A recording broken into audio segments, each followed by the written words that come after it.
وداعا أيها البطل لفقدك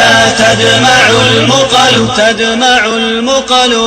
بقاع الأرض قد ندبت فراقك واشتكى الطلل لئن ناءت بنا الأجساد فالأرواح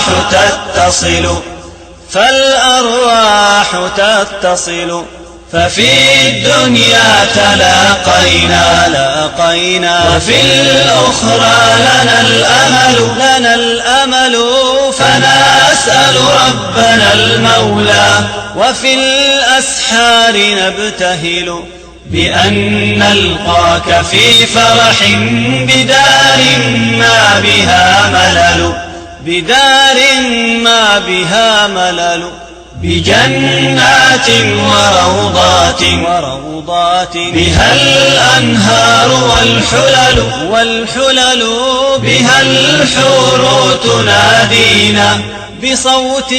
ما له مثل بها الأحباب قاطبة كذا الأصحاب والرسل بها أبطال أمتنا بها شهداؤنا الأول فيا من قد سبقت إلى جنان الخلد ترتحل هنيئا ما ظفرت به هنيئا أيها البطل